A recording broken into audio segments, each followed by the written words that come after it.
श्री शिवाय नमस्तुभ्यम। हरे कृष्णा। संगीता धर्म सागर चैनल परिवार में आप सभी भक्तों का दिल से स्वागत है। आप सभी को अमावस्या की हार्दिक शुभकामनाएं। भगवान शिव शिवा और लक्ष्मी नारायण भगवान का आशीर्वाद आप सभी भक्तों पर सदा सर्वदा बना रहे। हे प्रिय भक्तों, भाद्रपद मास में आने वाली अमावस्या को पिठोरी अमावस्या, कुशग्रहणी अमावस्या, कुशोत्पाटिनी अमावस्या के नाम से जाना जाता है। आज शनिवार के दिन पड़ने से यह शनिश्चरी अमावस्या कहलाती है और इसका महत्व और ज्यादा अधिक बढ़ जाता है। तो आज की इस वीडियो में आप सुनेंगे अमावस्या की बड़ी ही दुर्लभ और पौराणिक व्रत कथा। जय श्री गणेश। अमावस्या की पौराणिक कथा के अनुसार बहुत समय पहले की बात है। किसी गांव में एक साहूकार अपने 7 बेटों और बहुओं के साथ रहता था। साहूकार का परिवार सुख समृद्धि के साथ अपना जीवन व्यतीत कर रहा था। 7 भाइयों की पत्नियां पिठोरी अमावस्या का व्रत करना चाहती थी, लेकिन सबसे पहले साल सबसे बड़े भाई की पत्नी ने पिठोरी अमावस्या का व्रत रखा और जिसके बाद उसके पुत्र की मृत्यु हो गई। दूसरे साल फिर उसने व्रत रखा तो उसके दूसरे पुत्र की भी मृत्यु हो गई। यह क्रम लगातार 7 वर्षों तक चलता रहा। जब 7वें साल बच्चे की मृत्यु हुई तो बड़ी बहू ने मृत पुत्र का शव एक डलिया में छुपा लिया और उसे अपने सिर पर रखकर गांव के बाहर जंगल की ओर चल दी। गांव की कुल देवी उस समय गांव के लोगों की रक्षा के लिए पहरा दे रही थी। जब उन्होंने दुखी मां का रोना सुना तो वह इसका कारण जानने के लिए उत्सुक हुई और उन्होंने बड़ी बहू से दुखी होने का कारण पूछा। उसने माता को सारा वृतांत सुना दिया। तब देवी को उस पर दया आ गई। उन्होंने बड़ी बहू को थोड़ी सी हल्दी देते हुए कहा कि यह हल्दी उन स्थानों पर छिड़कें जहां जहां तुम्हारे पुत्रों का अंतिम संस्कार हुआ है। बड़ी बहू ने ऐसा ही किया। इसके बाद जब वह अपने घर लौटी तो उसने अपने 7 पुत्रों को जीवित देखा। यह देखकर उसकी खुशी का ठिकाना नहीं रहा। तभी से उस गांव की हर माता अपनी संतान की लंबी उम्र की कामना से पिठोरी अमावस्या का व्रत रखने लगी। आज के दिन यह कथा अवश्य ही सुनी अथवा पढ़ी जाती है।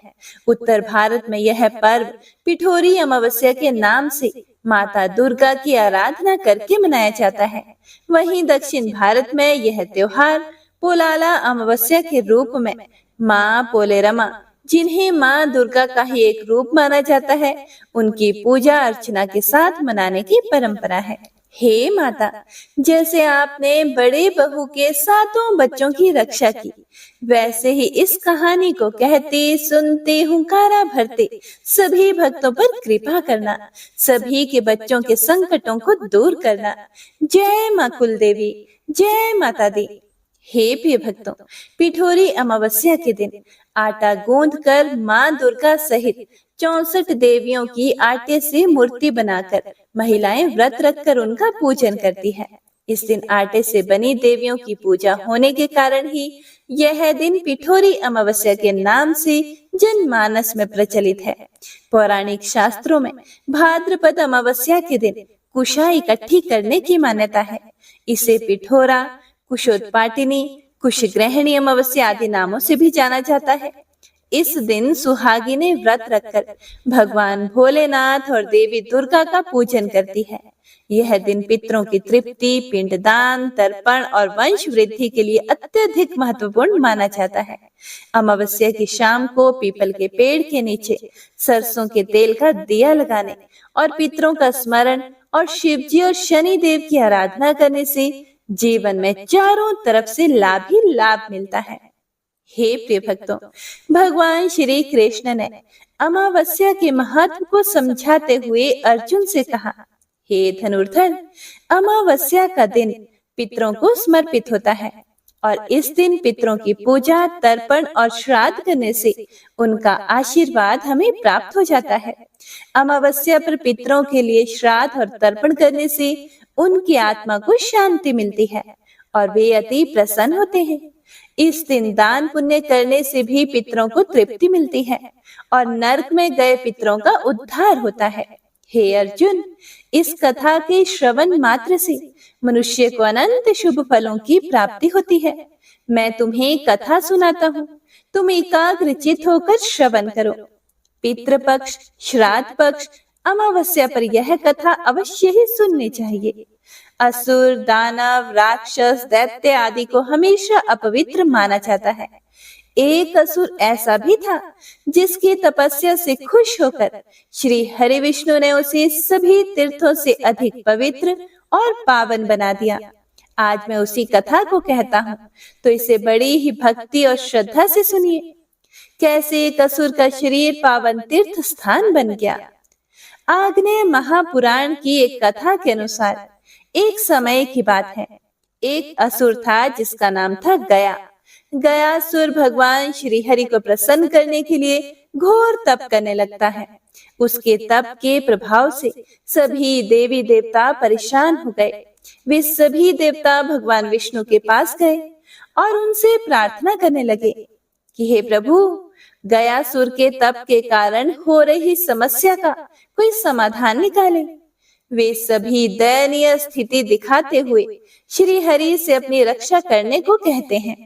भगवान श्री हरि देवताओं को आश्वस्त करते हैं और कठोर तप कर रहे गयासुर के सामने प्रकट हो जाते हैं। अपने सामने अपने आराध्य को देखकर गयासुर भाव विभोर हो जाता है। भगवान उसकी तपस्या से प्रसन्न होकर उसे वरदान मांगने को कहते हैं। तब असुर उनसे कहता है कि हे भगवान, आप मुझे ऐसा वरदान दें कि मैं सभी तीर्थों से भी अधिक पवित्र हो जाऊं। भगवान गयासुर को ऐसा ही हो यह कहकर मनोवांछित वरदान दे देते हैं, जिससे देवताओं की परेशानी समाप्त हो जाए। लेकिन यह क्या, गयासुर को प्राप्त इस वरदान के कारण पृथ्वी सूनी होने लगी। जो भी मनुष्य उस असुर का दर्शन करता वह मोक्ष प्राप्त करके भगवान के समीप पहुंच जाता। ऐसे में सभी देवता आदि ब्रह्मा जी के साथ श्री हरि विष्णु के पास गए और उनसे बोले कि गयासुर को प्राप्त वरदान के कारण सारी पृथ्वी सूनी हो रही है। हे प्रभु, जो भी मनुष्य उस असुर का दर्शन करता है वह मोक्ष को प्राप्त करके भगवान के समीप पहुंच जाता है। और ऐसे में अगर कोई पापी मनुष्य भी उस असुर का दर्शन कर लेते हैं तो वह सभी पापों से मुक्त होकर मोक्ष प्राप्त कर लेते हैं। इस पर भगवान विष्णु जी ब्रह्मा जी से कहते हैं कि वे सभी देवताओं को लेकर गयासुर के पास जाएं और उससे एक यज्ञ करने के लिए पवित्र भूमि मांग लें। ब्रह्मा जी विष्णु जी से आज्ञा लेकर गयासुर के पास गए और उससे यज्ञ भूमि बनाने के लिए उसके पावन शरीर की मांग की। हे प्रिय भक्तों, गयासुर खुशी खुशी अपने शरीर को यज्ञ भूमि के लिए देने के लिए तैयार हो गया। ब्रह्मा जी उसके मस्तक पर यज्ञ आरंभ करते हैं और जैसे ही यज्ञ में पूर्णाहुति देने का समय आता है तो गयासुर का शरीर चंचल हो जाता है। यज्ञ के समय वह विचलित होने लगता है। यह देखकर भगवान विष्णु धर्म को बुलाते हैं और उनसे देवमयी शिला को गयासुर के शरीर पर रखने को कहते हैं। और देवमयी शिला और कोई नहीं बल्कि धर्म और उनकी पत्नी धर्मवती की पुत्री धर्मव्रता है। धर्मव्रता का विवाह ऋषि मरीचि से हुआ था। अज्ञानवश ऋषि मरीचि ने अपनी पत्नी को सेवा से विमुख होने का कारण शीला होने का शाप दे दिया था। परंतु कठोर तपस्या करके धर्मव्रता ने श्री हरि से कहकर इस शाप को भी वरदान में बदल दिया। जब श्री हरि के कहने पर इस शीला को गयासुर के शरीर पर रखा गया तो उसके बाद भी गयासुर का शरीर हिलता ही रहा। यह देखकर अन्य देवताओं के साथ रुद्र और ब्रह्मा जी भी उस शिला पर जा बैठे, लेकिन शिला का हिलना बंद नहीं हुआ और वह देवताओं को भी अपने साथ हिलाने डुलाने लगा। इसके बाद सभी देवता परेशान होकर श्री हरि विष्णु की शरण में गए और गयासुर के शरीर को स्थिर रखने में उनसे सहायता मांगने लगे। हे प्रिय भक्तों, देवताओं की प्रार्थना सुनकर स्वयं श्री हरि यज्ञ के स्थान पर पहुंचे। वे अपने गदाधारी रूप में वहां पर शीला और असुर दोनों को स्थिर रखने के लिए विराजमान हो गए। उनके हाथ में पकड़ी हुई गदा को आदि गदा और उनके इस स्वरूप को आदि गदाधर भी कहा जाता है। श्री हरि के वहां स्थित होने पर गयासुर भी स्थिर हो गया। उसने देवताओं से कहा कि उन्होंने इतना उपक्रम क्यों किया है। अगर भगवान श्री हरि उसे कह देते तो वह पहले ही अपना शरीर स्थिर कर लेता। अब क्योंकि उसे शीला से दबाया गया है, इसीलिए उसने देवताओं से एक वरदान मांगा। कि इस पर देवताओं ने कहा कि क्योंकि तीर्थ स्थान के लिए उसके शरीर को स्थिर किया गया है, इसीलिए सभी देवताओं के साथ श्री हरि, ब्रह्मा और शिव तीनों ही यहाँ निवास करेंगे। इस स्थान की प्रसिद्धि सभी तीर्थों से बढ़कर होगी और पितृ आदि के लिए भी यह क्षेत्र ब्रह्मलोक प्रदान करने वाला होगा। ऐसा कहकर सभी देवी देवता वहां वास करने लगे और गयासुर का शरीर एक पवित्र और पावन तीर्थ स्थान बन गया, जो पितरों को मोक्ष प्रदान करता है। आज भी माना जाता है कि गयासुर को प्राप्त वरदान के कारण यह क्षेत्र सभी तीर्थों में सबसे अधिक पवित्र और पावन है और साथ ही साथ जो भी मनुष्य यहाँ आकर अपने पितरों की शांति के लिए तर्पण करता है, उसके पितरों को ब्रह्मलोक की प्राप्ति होती है। तो सभी भक्तजन एक बार प्रेम से बोलिए, जय श्री हरि विष्णु, ओम नमः शिवाय। हे प्रिय भक्तों, भगवान श्री कृष्ण ने कहा कि आत्मा कभी नहीं मरती, ये बस एक शरीर से दूसरे शरीर में बदलती है। इसीलिए आप अपने पूर्वजों को जब भी कुछ अर्पित करते हो तो वे उन्हें मिलता है। दानवीर कर्ण, जिनके नाम के आगे ही दानवीर था, उन्होंने पूरी उम्र बहुत दान किया। जो भी उनसे कुछ मांगता वो उसे जरूर मिलता। कर्ण जब परलोक गए तो वहां उन्हें वो कुछ दुगुना दिया गया जो कि उन्होंने दान किया था, लेकिन वो सब हीरे, जवाहरात और सोना चांदी थे। कर्ण को खाने को कुछ नहीं मिला क्योंकि उन्होंने कभी भी भोजन दान नहीं किया था। कर्ण भूख से व्याकुल हो गए। अंत में यमराज की विनती करके धरती पर जाकर फिर से दान करने की आज्ञा मांगी। यमराज ने कर्ण को 14 दिनों का समय दिया। कर्ण ने धरती पर आकर जमकर भोजन दान किया और श्राद्ध किया। जब कर्ण परलोक वापस आया तो उसके पास खाना पहुंच चुका था। इसीलिए भोजन दान करना बहुत ही शुभ माना गया है। श्राद्धों के दौरान तो गरीबों को भोजन खिलाना ही चाहिए। इसके जरिए हमारे पूर्वजों को सीधे यह पहुंच जाता है। ऐसा कहा जाता है कि इन दिनों यमराज की आज्ञा से आत्माएं जमीन पर आती हैं और अपने वंशजों की ओर से अर्पित किए गए भोजन का भोग करती हैं। आज के दिन सुखी अमावस्या माता की कथा अवश्य ही सुननी चाहिए। तो आइए अब सुनते हैं सुखी माता की कथा। एक बार की बात है, एक ब्राह्मण और एक ब्राह्मणी रहती थी। वे दोनों भगवान के पक्के भक्त थे। घर में उनके सब कुछ था, परंतु उनके संतान न होने के कारण वे बहुत ही दुखी रहते थे।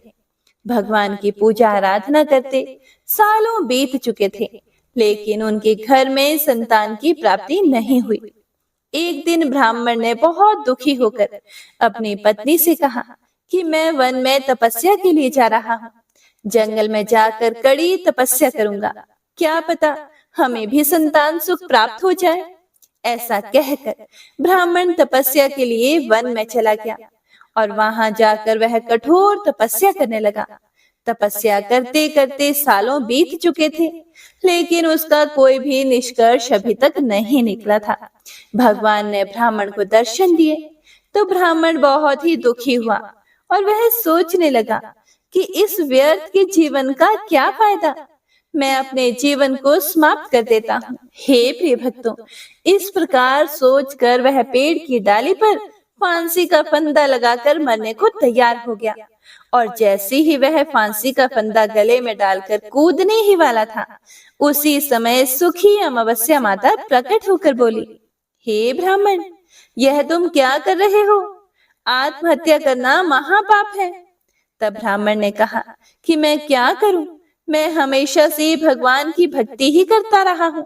मुझे एक संतान का सुख भी प्राप्त नहीं हुआ, तो उस मेरी भक्ति का क्या फायदा हुआ? अब मैं बिल्कुल निराश हो चुका हूँ। मेरा भगवान से भरोसा उठ चुका है। मैं अपने जीवन को समाप्त कर देता हूँ। मेरे पास एकमात्र बस यही उपाय है। तो यह सुनकर सुखी अमावस्या बोली कि देख ब्राह्मण, तेरे 7 जन्मों तक कोई भी संतान सुख नहीं लिखा है, लेकिन मैं तुम्हें 2 कन्याओं का वरदान देती हूँ। तू आज अपने घर लौट जा। आज से 9 महीने के बाद तुम्हारे घर में 2 कन्याओं का जन्म होगा। एक कन्या का नाम अमावस्या रखना और दूसरी का नाम पूनम रख देना। और तुम्हारी पत्नी से कह देना कि सुख अमावस्या का व्रत करें। अमावस्या के दिन 1 कटोरी चावल भरकर उस पर दक्षिणा रखकर किसी मंदिर में दे आना। ऐसा 1 साल तक करना। 1 कटोरी चावल सहित दान करते रहना। ब्राह्मण को इस प्रकार वरदान देकर सुख अमावस्या अंतर ध्यान हो गई। वरदान प्राप्त करके ब्राह्मण बड़ा ही खुश हुआ और खुशी खुशी घर लौट आया। घर आकर अपनी पत्नी को सारी बात बताई। यह सुनकर ब्राह्मणी को भी बड़ी खुशी हुई।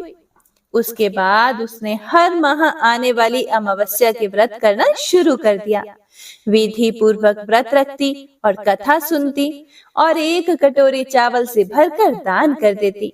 वरदान के अनुसार 9 महीने के बाद ब्राह्मण के यहाँ 2 कन्याओं ने जन्म लिया। तो ब्राह्मण ने सुख अमावस्या के कहे अनुसार एक कन्या का नाम अमावस्या रखा और दूसरी का नाम पूनम रखा। इस प्रकार संतान सुख पाकर ब्राह्मण और ब्राह्मणी बहुत ही खुश रहते थे।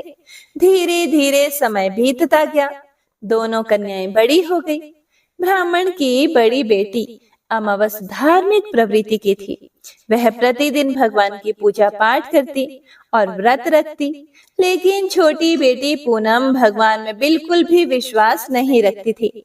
वह भगवान को मानती भी नहीं थी और अपनी बड़ी बहन को ऐसा करने से भी मना किया करती थी।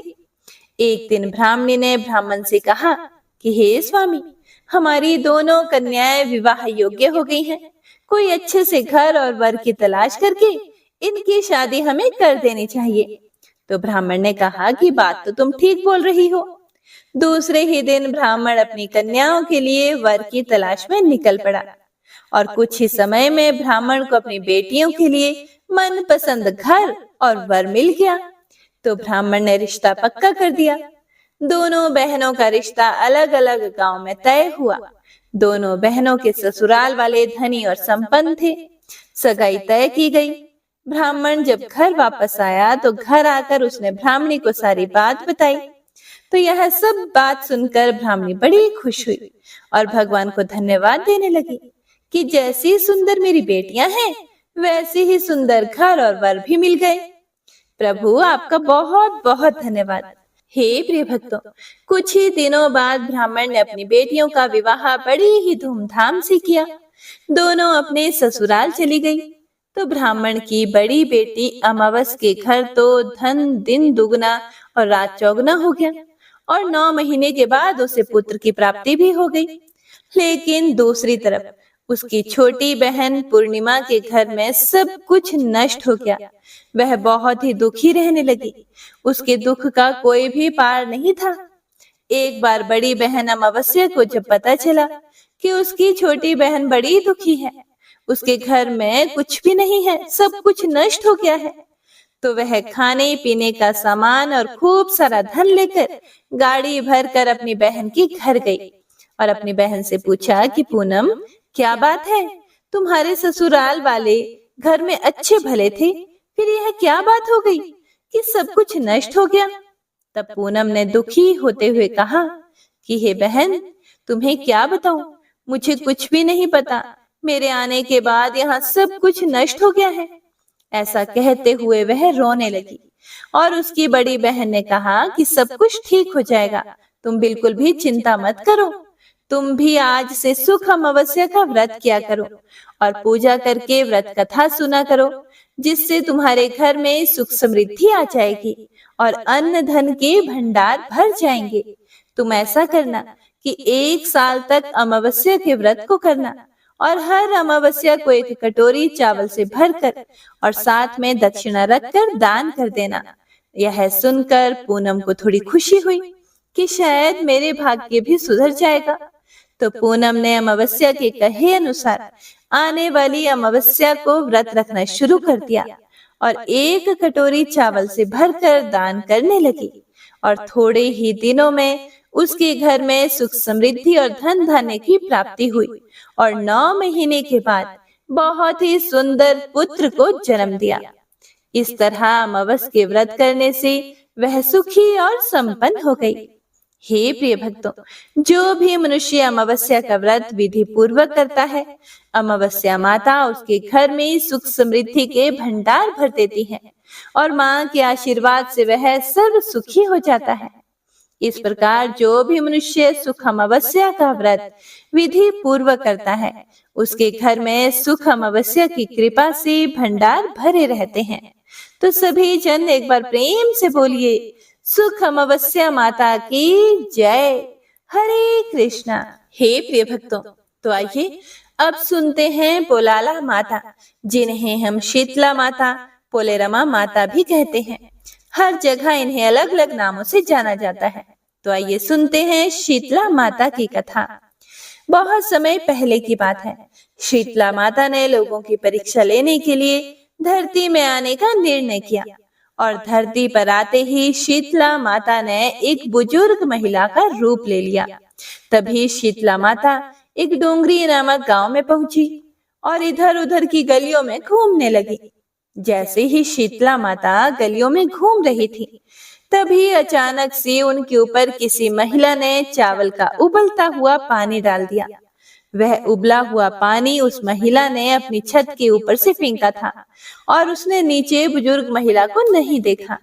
अनजाने में वह उबला हुआ पानी माता शीतला के ऊपर जा गिरा।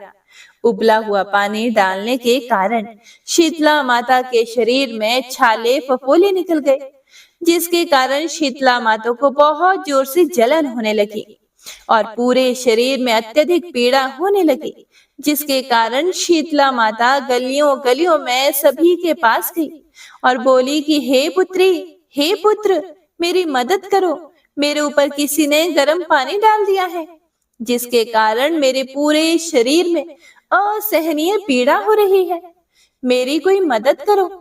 लेकिन उस बूढ़ी अम्मा को देखकर किसी ने भी उनकी मदद नहीं की और सभी ने उनको अनदेखा कर दिया। लेकिन थोड़ी ही दूर पर चलने के बाद जब शीतला माता एक कुम्हार के घर पहुंची, तो कुम्हार की पत्नी ने शीतला माता को देखा कि उनके शरीर में बड़े बड़े छाले पड़े हैं। तो माता जी ने कुम्हार की पत्नी से कहा कि पुत्री, मेरी मदद करो। मेरे शरीर में असहनीय पीड़ा हो रही है और बहुत तेज जलन हो रही है। जिसके बाद कुम्हार की पत्नी ने शीतला माता को अपने पास बुलाया और उनसे कहा कि हे मां जी, आप यहाँ बैठ जाइए। जिसके बाद कुम्हार की पत्नी शीतला माता पर एक मटके से ठंडा पानी डालती है, जिससे उनकी जलन थोड़ी कम होती है। जिसके बाद कुम्हार की पत्नी ने शीतला माता से कहा कि माँ, मेरे घर में रबड़ी और दही रखी है जो कल रात की है, आप इसको खा लीजिए। जिसके बाद शीतला माता ने कुम्हार की पत्नी के दिए हुए रात के बासी खाने को खाया, जिससे उनको दर्द में आराम मिल गया। इसके बाद कुम्हार की पत्नी ने शीतला माता से कहा कि माँ जी, आपके बाल तो चारों तरफ से बिखरे पड़े हैं, तो आइए मैं आपके बाल को बांध देती हूँ।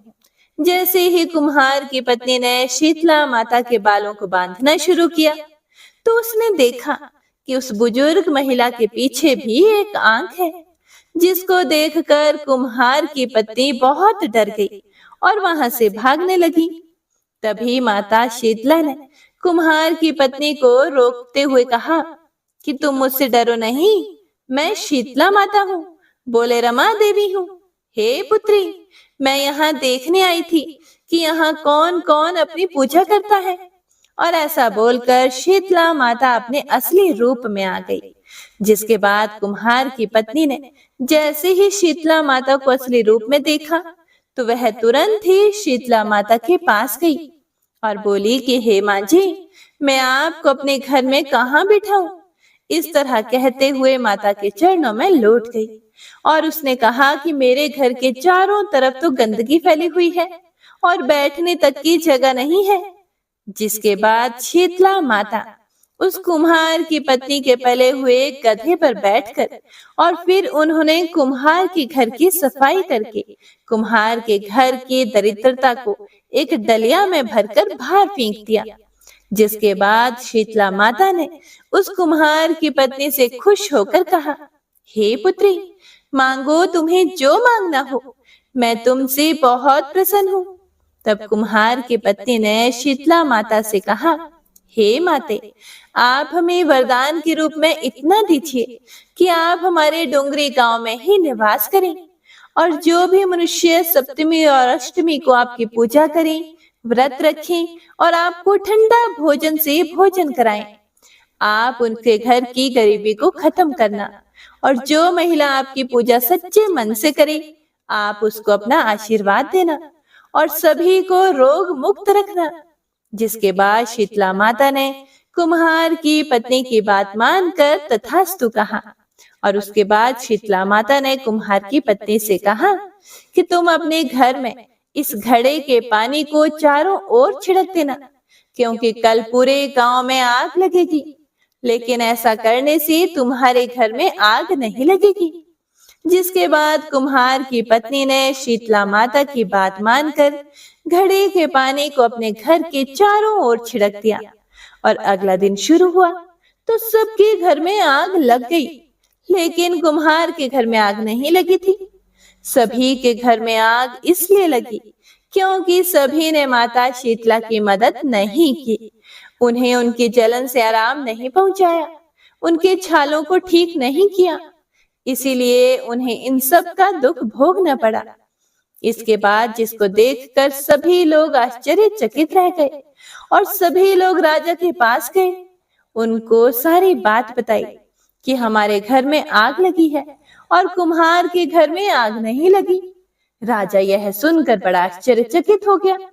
जिसके बाद राजा ने अपने सेवक को बुलाकर उसी कुम्हार की पत्नी को अपने दरबार में बुलाया।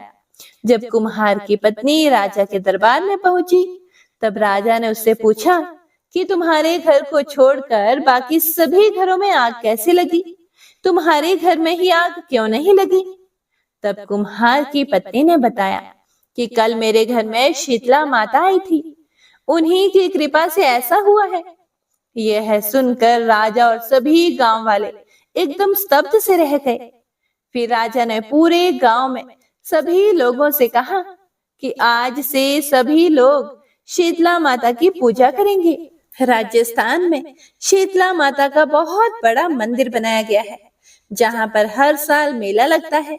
बहुत सारे लोग मेले में शीतला माता को चेचक और बहुत से रोगों की देवी बोला जाता है। बोले रमा देवी गांव की रक्षक देवी हैं, इनकी पूजा अवश्य ही करें। तो प्रेम से बोलिए जय हो शीतला मैया की, जय हो बोले रमा माता की। हे प्रिय भक्तों, तो आइए अब सुनते हैं पीपल देवता की कथा, जिसे सुनने से और इस पूजा को करने से पितृदोष समाप्त होता है, पितृदोष से मुक्ति मिलती है। प्राचीन समय में शिप्रा नदी के किनारे पर तारनपुर गांव में मंगला नाम का एक गरीब किसान अपनी पत्नी के साथ रहता था। मंगला के पिता गांव के बहुत बड़े धनी आदमी थे। जब से उनकी मृत्यु हुई थी, मंगला के ऊपर ना जाने क्यों मुसीबतों का पहाड़ टूट पड़ा था। अब उसके पास थोड़ी सी ही जमीन बची थी, जिस पर वह खेती बाड़ी करके अपना घर चलाता था। घर का गुजर बसर तो जैसे तैसे चल ही रहा था, लेकिन मंगला की कोई संतान नहीं थी। इस बात से वह बहुत ज्यादा दुखी था। जब भी उसकी कोई संतान पैदा होती थी, वह जल्द ही अकाल मृत्यु को प्राप्त हो जाती थी। इस तरह से मंगला के 4 बालक काल का ग्रास बन चुके थे। इस दुख की वजह से मंगला और उसकी पत्नी हमेशा ही दुखी रहते थे। समय के साथ साथ उनकी खुद की बढ़ती हुई उम्र की चिंता भी उन्हें बहुत सताती थी। वे सोचते थे कि हमारे मरने के बाद हमारा अंतिम संस्कार कौन करेगा? उनके जीवन में सुख बिल्कुल भी नहीं था। समय के साथ उनकी परेशानियां बढ़ती ही जा रही थी। धीरे धीरे उनके पशु भी दूध कम देने लग गए और कुछ पशु तो घर से ही भाग गए। खेत की फसल भी सूखती जा रही थी। वे दोनों पति पत्नी हमेशा सोचते रहते थे कि क्यों हमारे ऊपर इतनी ज्यादा परेशानी आ रही है, क्यों जीवन में इतने दुख हैं। एक समय मंगला ने देखा कि उनके खेत के पास लगा हुआ पीपल का वृक्ष भी सूख रहा है। वे बड़े ही हैरान हुए कि आखिर ऐसा क्यों हो रहा है। बारिश भी अच्छी खासी हो रही है, फिर यह पीपल क्यों सूख रहा है? जीवन में जब परेशानी आती है तभी इंसान आगे पीछे का सोचता है, वरना बाकी समय तो वह यूं ही कलयुग में फंसा हुआ अपने समय को व्यर्थ करता है। अब मंगला भी सोच रहा था कि अब क्या करें, ऐसा क्यों हो रहा है, इन परेशानियों से छुटकारा कैसे पाया जाए। पहले ही जीवन में बच्चा ना होने की वजह से मंगला और उसकी पत्नी पहले ही बहुत दुखी थे। बच्चों का मरना, फसलों का कम उपजना और पीपल का सूखना उन्हें बहुत दुखी और परेशान कर रहा था। वे अपने दुख और संकटों से कैसे बचें, कैसे बाहर निकलें, बस यही सोच विचार कर रहे थे। एक दिन वह दोनों पति पत्नी इसी सोच में डूबे हुए उसी पीपल वृक्ष के नीचे बैठे रो रहे थे। तभी उनके द्वार पर किसी महात्मा ने भिक्षा के लिए आवाज लगाई। मंगला की पत्नी ने महात्मा जी की आवाज सुनी और घर की तरफ गई। महात्मा जी को प्रणाम किया और उन्हें भिक्षा दी। महात्मा जी ने उन्हें आशीर्वाद दिया कि तुम्हारा कल्याण हो। यह आशीर्वाद सुनते ही मंगला की पत्नी ने महात्मा के चरण पकड़ लिए और अपने जीवन के सभी कष्टों को महात्मा जी को बता दिया। तब तक मंगला भी वहां आ गया था। महात्मा जी बोले कि बेटा, तुमने वैशाख के पवित्र महीने में भिक्षा देकर मुझे एक संत को संतुष्ट किया है। तुम्हारे खुद के जीवन में बहुत कष्ट है, फिर भी तुमने बड़ा दिल रखते हुए तुम्हारे पास जो कुछ भी है वह मुझे दे दिया। वैशाख महीने में की गई तुम्हारी संत सेवा व्यर्थ नहीं जाएगी। अब तुम किसी भी प्रकार की चिंता मत करो। तुम्हारे खेत में लगा यह पीपल का वृक्ष ही तुम्हारे सब दुखों का नाश करेगा। मैं तुम्हें जो कुछ भी बताता हूँ उसे ध्यान पूर्वक सुनो। रोज नियम से तुम इस पीपल वृक्ष में जल में थोड़ा सा कच्चा दूध और तिल मिलाकर इस पीपल वृक्ष को सींचना। साथ ही प्रतिदिन संध्या के समय वृक्ष के नीचे तेल का दिया जलाना। लेकिन यह दोनों काम रविवार के दिन मत करना। बाकी के 6 दिन नियम से सुबह शाम पीपल की पूजा करना। साथ ही रोज सूर्य नारायण भगवान को जल अर्पित करना। अमावस्या पर ब्राह्मण को भोजन करवाना और अपने पितरों का तर्पण करना। बस यही कार्य नियम से करो, भगवान तुम्हारा भला करेंगे। ऐसा कहकर महात्मा जी वहां से चले गए। अब मंगला और उसकी पत्नी नियम से पीपल की दोनों समय पूजा करने लगे। सुबह दूध और जल से सींचते, शाम को तेल का दीपक जलाते, सूर्य को जल अर्पित करते, हर अमावस्या को पितरों का तर्पण करते, ब्राह्मणों को भोजन कराते। धीरे धीरे उनके जीवन के संकट कम होने लगे। फसलें भी लहलहाने लगी। पशुओं ने भी खूब दूध देना शुरू कर दिया और जो पशु घर से भाग गए थे वे भी स्वयं ही लौट आए। खेत में लगा पीपल का वृक्ष भी हरा भरा हो गया। हे प्रिय भक्तों, 1 साल के अंदर ही मंगला के घर में नन्ही किलकारी भी गूंज उठी। उन्हें पुत्र रतन की प्राप्ति हुई। उनके जीवन के सभी संकट, सभी दुख परेशानियां खत्म हो गए। अब वे खुशी खुशी अपने पुत्र के साथ रहने लगे। उनके घर की दरिद्रता भी खत्म हो गई थी। कुछ समय के बाद मंगला को वही महात्मा मिले। फिर मंगला उन्हें आदर पूर्वक अपने घर लेकर आया। मंगला की पत्नी और बेटे ने भी महात्मा जी के चरण स्पर्श किए।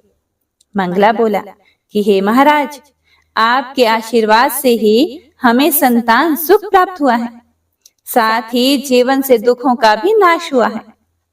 फिर महात्मा जी बोले कि हे बेटा, तुमने वैशाख के पवित्र महीने में संत को प्रसन्न किया था, उसका फल तो तुम्हें मिलना ही था।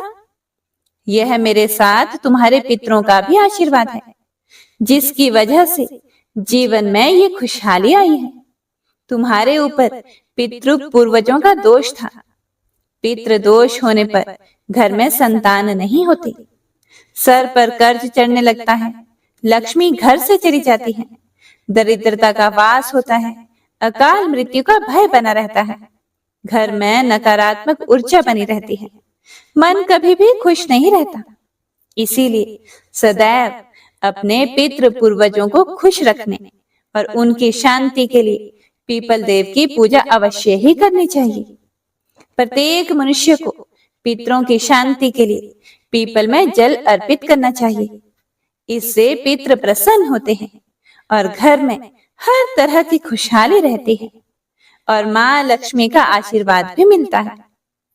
हे पीपल देव, जैसे मंगला के जीवन में आए कष्ट काटे, उसी तरह इस कहानी को कहने वाले, सुनने वाले और हुंकारा भरने वाले सभी भक्तों के जीवन से कष्टों को काटना, सभी भक्तों पर अपना आशीर्वाद और कृपा बनाए रखना, घर में सुख समृद्धि और शांति देना। तो प्रेम से बोलिए पीपल देव की जय, लक्ष्मी नारायण भगवान की जय, सर्व पितरों की जय।